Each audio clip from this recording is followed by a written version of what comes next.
seru anak komunikasi. Saya Elsie, dan yang pasti saya nggak akan sendirian, saya ditemenin sama teman-teman ilmu komunikasi Universitas Satya Negara Indonesia. Halo teman-teman semua. Halo. Sesi kali ini akan ngebahas mengenai aspek moral dan etika komunikasi berkomunikasi di media sosial. Yang pastinya relevan banget ya Kak dengan kehidupan anak-anak zaman sekarang yang nggak lepas dengan media sosial seperti itu ya.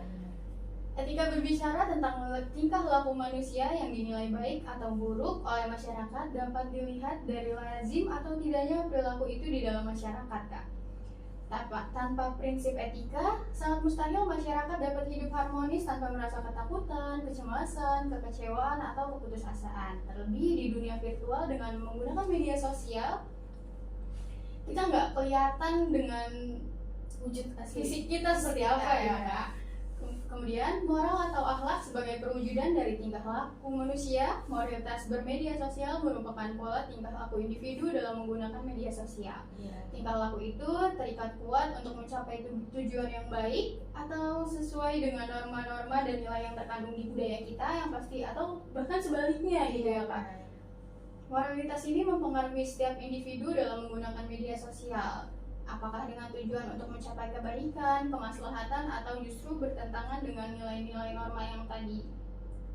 Media sosial menjadi sarana di internet yang memungkinkan penggunanya merepresentasikan dan mengaktualisasikan diri baik dengan berinteraksi, berbagi informasi, bekerja untuk mendapatkan ekonomi ya. Berkomunikasi dengan pengguna lain dengan membentuk sebuah kesamaan atau kebersamaan.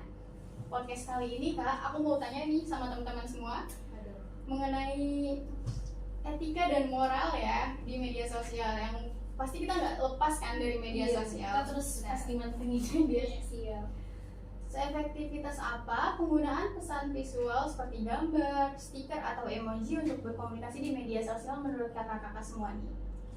Kalau menurut aku seefektivitas apa itu sangat berpengaruh ya dalam mengirim pesan visual seperti gambar, emoji, atau emot. Jadi biasanya ini sebenarnya balik lagi tergantung pesannya, itu formal atau non formal. Nah biasanya ketika mengirim pesan itu terutama kayak misalnya kita curhat terus ketika mengirim pesan pasti kan harus ada feel-nya kan. Nah biasanya ketika kita curhat aja tapi nggak pakai emoji, itu biasanya kayak flat aja nggak sih? Kurang kayak kurang kan, kayak sepi. Jadi kayak sebagai penerima pesan kayak ini sebenarnya dia biasa aja atau nangis sih sebenarnya gitu kan. Makanya lebih afdol lagi biasanya kalau kita curhat tuh pakai emoji nangis gitu kan. Jadi si penerima juga kayak wah dia sedih banget nih kayak gitu kan. Tapi di pesan yang formal juga biasanya menggunakan emoji. Namun emoji itu nggak kayak yang sefrontal kita chattingan berdua aja gitu. Jadi kayak emoji misalnya emoji yang seperti ini gitu, untuk dosen ya kan? Iya benar. Ketika kita iya benar. Nah itu kan menandakan sesuatu kan emoji itu. Jadi kayak sangat efektivitas itu sih sebenarnya. Iya Itu benar. kayak penggunaan pesan-pesan visual ini di kalangan, gak cuma di kalangan kita sebenarnya, tapi terutama nih untuk kita mahasiswa biasanya pakai emoji gitu biasanya untuk apa coba? Untuk chat dosen ya biasanya. Assalamualaikum ibu. Gak lupa kita selalu pakai emot mahasiswa nih. Iya, emot mahasiswa banget ya. Jadi efektivitasnya berpengaruh kan dalam mengirim pesan segala macam. Tapi nggak semua pesan formal itu diharuskan pakai emoji kok. Jadi kayak tergantung formalnya seperti apa ya, tergantung pesannya aja. Jadi kalau dibilang efektivitas, efektif banget gitu, berpengaruh banget gitu. Untuk ngasih tahu ke komunikan kita kalau ekspresi kita tuh kayak gini. Iya, jadi feel-nya lebih berasa kalau Iya. pakai emoji. Terus selanjutnya nih Kak, ketepatan penggunaan emoji atau stiker atau pesan visual lainnya ya pada penerima pesan atau komunikan itu menurut kakak gimana? Sebenarnya penggunaan pesan visual seperti emoji, gambar, atau bahkan video seperti yang tadi kita udah bahas di pertanyaan sebelumnya itu penggunaan pesan tersebut tuh nggak cuma di kalangan anak muda, ya nggak sih, setuju nggak? Juga penggunaan stiker itu banyak digunakan di kalangan manula, terlebih lagi orang tua kita deh. Iya. Gitu ya. Contohnya ya. Contohnya orang tua kita, kayak misalnya jadi penggunaan pesan visual itu bisa diibaratkan perwakilan dari apa sih perasaan kita, gimana sih gitu, Ekspresi kita tuh kayak gimana. Nah terus penggunaan emoji atau gambar dan sebagainya sebenarnya cukup membantu banget karena mungkin lebih efisien juga. Kayak misalnya contoh deh, kita biasanya ngomong oke, tapi dengan ada emoji jempol itu udah mewakilkan, jadi kayak udah cepet aja gitu, cepet, instan gitu, kayak udah semua orang menurut aku pribadi sih mungkin udah ngerti ya simbol-simbol penggunaan emoji di kalangan kita tuh. Menurut aku sih udah paham, Singkat jelas gitu ya, singkat jelas padat. Iya gitu. benar-benar. Jadi emoji ini jadi bentuk emoji atau stiker ya kan, jadi bentuk semiotik juga sebenarnya ya, pesan tanda ya. Ya kalau ngikutin filsafat pasti paham banget semiotik ya kan, pesan tanda yang memiliki makna. Jadi sebenarnya semua yang pakai media sosial, pakai stiker, pakai emoji pasti udah paham pesan-pesan yang dimaksud itu seperti apa, yang kita beri itu artinya apa, maknanya apa ya. Selanjutnya Nika, apakah perbedaan latar belakang seperti pendidikan atau usia atau ekonomi ya, suku juga budaya ya kan, bisa membentuk sudut pandang yang berbeda dalam penggunaan sebuah stiker atau emoji atau pesan visual lainnya? Tentu banget ada bedanya. Jadi kayak ini kita bahas perbedaan usia dulu ya. Kalau untuk perbedaan usia jelas beda dong. Kayak sudut pandang dalam menggunakan emoji itu pasti beda. Contohnya orang tua kita sendiri deh. Aku pernah lihat, jadi mamaku bikin SW, dia tuh SW-nya curhat pusing. Iya pusing, tapi dia pakai emoji yang menurut aku tuh bukan emot pusing. Jadi kalian tahu nggak? Pasti ada di HP kalian masing-masing emoji yang senyum tapi ada gambar lingkaran di atasnya. Iya. Kayak malaikat bukan? Iya benar. Kalau kita kayak bisa sering banget dipakai sama terutama ibu-ibu lah. Iya benar, dipakai kayak aduh pusing. Emosi itu. Nah, emoti itu jadi berbeda pandangan Iya. ya. Terus aku tanya kan, "Ma, kok emotnya seperti itu?" gitu ya. Emotnya kayak gitu. Terus mama tuh kayak ini kan emot pusing gitu. Itu kan udah jelas banget beda ya. Jadi faktor usia juga Iya sangat berpengaruh. Terus kalau untuk dari segi pendidikan atau segala macam itu berpengaruh juga sih sebenarnya, karena mungkin orang yang baru banget megang HP sama orang yang udah lama megang HP itu pasti beda dalam mengirim pesannya, dalam ngetiknya aja itu beda. Pesan yang disampaikan. Iya, orang kata-kata dan Iya, bahasanya orang berpendidikan sama tidak berpendidikan maksudnya bukan yang gimana ya, maksudnya itu dari segi katanya aja udah beda gitu. Jadi untuk emoji sendiri, stiker segala macam itu dari sudut pandang usia itu sangat berbeda. Jadi kayak misalnya contoh stiker aja deh, gak mungkin kan kalian kalau misalnya kalian punya grup keluarga nggak? punya dong. Nah biasanya di grup keluarga itu suka bercanda pakai stiker kan. Nah tapi tuh orang tua tuh lebih stikernya yang lebih kayak bunga-bunga, terus kayak ada begini, dia tuh nggak yang sewah kita Universal ya, gitu ya, universal. Jadi ya itulah sangat berpengaruh dari segi sudut pandang usia, pendidikan segala macamnya. Jadi perbedaan bahasa, perbedaan pemilihan apa ya namanya stiker juga berbeda ya pasti ya. Selanjutnya nih Kak, apakah dalam berkomunikasi melalui media sosial penting menggunakan emoji, stiker untuk mengekspresikan pesan yang kita sampaikan? Menurut Kak Famil kayak gimana nih? Menurut aku sendiri sih kayak mengekspresikan Diri? gitu ya, mengekspresikan diri itu emang penting banget buat diri Pakai kita. stiker kayak gitu ya? Soalnya kayak untuk mengungkapkan emosi kita juga, terus juga pesan visual kan sebagai penanda emosi juga, kayak gampang mudah dipahami gitu. Terus juga emoji, stiker dan itu juga bisa digunakan untuk ekspresi emosi kita di medsos gitu sih. Oh, jadi Jadi kayak misalnya ngirim pesan terus Kak Famel ngirim stiker kayak ketawa, itu tadinya lebih ketawa gitu. Jadi lebih ekspresif ya Lebih melalui ekspresif. pesan tapi singkat tapi itu. ada fenomena nih kak, dimana cewek-cewek zaman sekarang tuh kita kalau ketawa nggak lagi pakai emot ketawa, Iya, itu balik emot nangis Iya. ya nggak sih? itu balik lagi ke poin yang tadi. Iya, semiotik. Iya.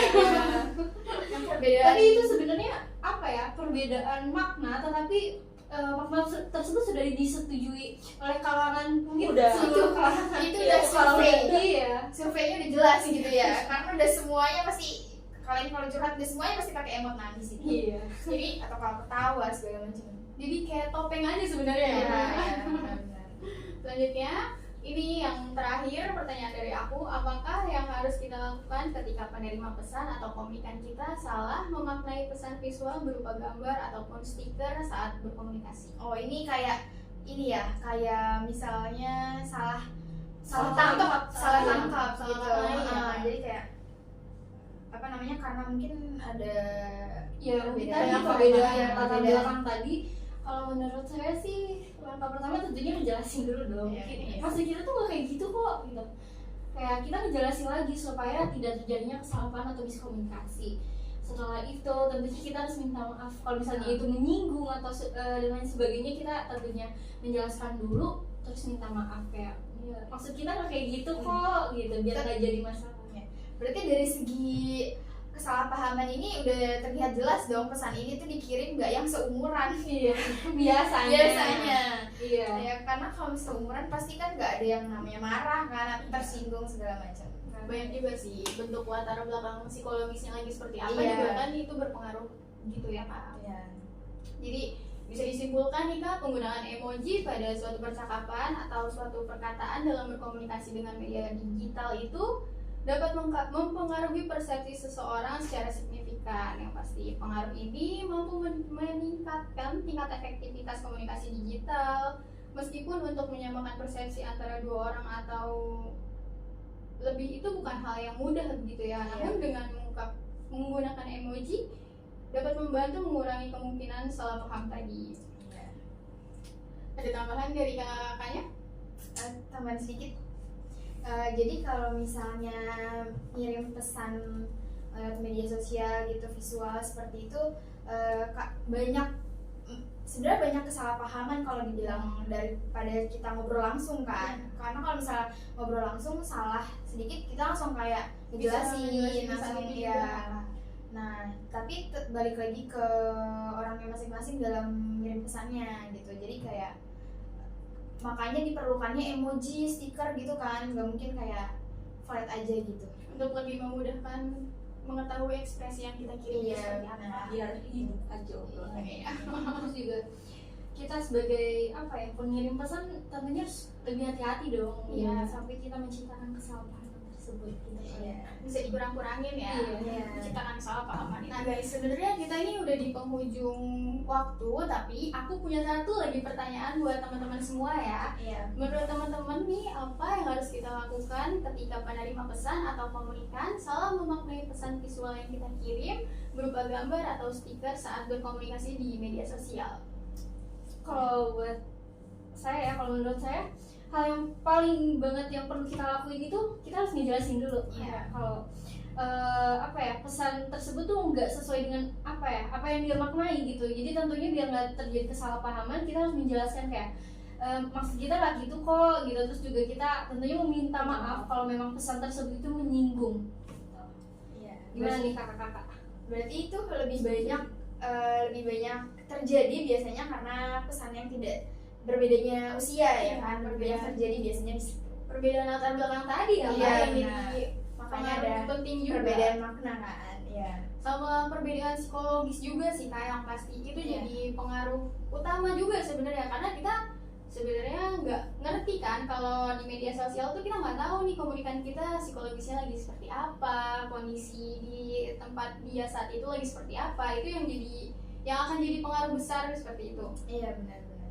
Nah, nih Kak, kita bisa tarik kesimpulan ya teman-teman. Jadi dari podcast kali ini, episode kali ini, penggunaan emoji atau stiker pesan visual lainnya gitu ya, pada suatu percakapan atau suatu perkataan dalam komunikasi digital itu sangat berpengaruh mengenai persepsi kita secara signifikan gitu ya. Pengaruh ini mampu meningkatkan tingkat efektivitas komunikasi digital yang pasti, meskipun untuk menyamakan persepsi antara dua orang bukan hal yang mudah yang pasti ya kak. Namun dengan menggunakan emoji ini dapat mengurangi dan membantu untuk mengurangi terjadinya kesalahpahaman gitu. Itu aja sih teman-teman, bisa disimpulkan masing-masing juga ya. Teman-teman yang lain ada tambahan juga? Aku mau nambah dong. Aku mau nambahin aja nih buat gimana ya, buat kita sebagai pengirim pesan atau bahkan penerima pesan, tentunya kita harus berhati-hati juga sih. Kayak kita kalau mengirim pesan tentunya kita apa ya, kita nggak menggunakan pesan-pesan visual yang baik. Dan juga yang bermakna ganda atau ambigu gitu. Kadang kan kita kan kayak ambigu juga nih kadang-kadang kalau kita nerima pesan atau kita sebagai pengirim pesannya, kita kadang nggak sadar kak gitu. Jadi Takutnya terbawa pas kita lagi ngirim pesan formal. Iya, gitu. Karena jadi terbiasa. tentunya kita perlu hati-hati aja sih. Jadi kayak gitu teman-teman, harus lebih hati-hati untuk menggunakan media sosial karena meminta maaf itu belum tentu bisa ngurangin rasa yang sebelumnya udah kita dapat ya, rasa kesel atau kesedihan atau apapun itu, karena ya balik lagi kaca yang udah pecah akan tetap terlihat pecahnya gitu ya. Jadi kalau untuk minta maaf gampang minta maaf maksudnya, tapi balik lagi ke diri kita masing-masing, kita tanamkan di diri kita untuk menjaga etika moral dalam berkomunikasi, ya, mau visual mau dari media sosial ataupun langsung gitu. Oke, makasih banyak banget nih teman-teman semua untuk waktunya kali ini, dan pasti ilmu serta wawasan yang udah teman-teman bagi buat kita semua. Sampai ketemu di podcast berikutnya. See you next time. Dadah.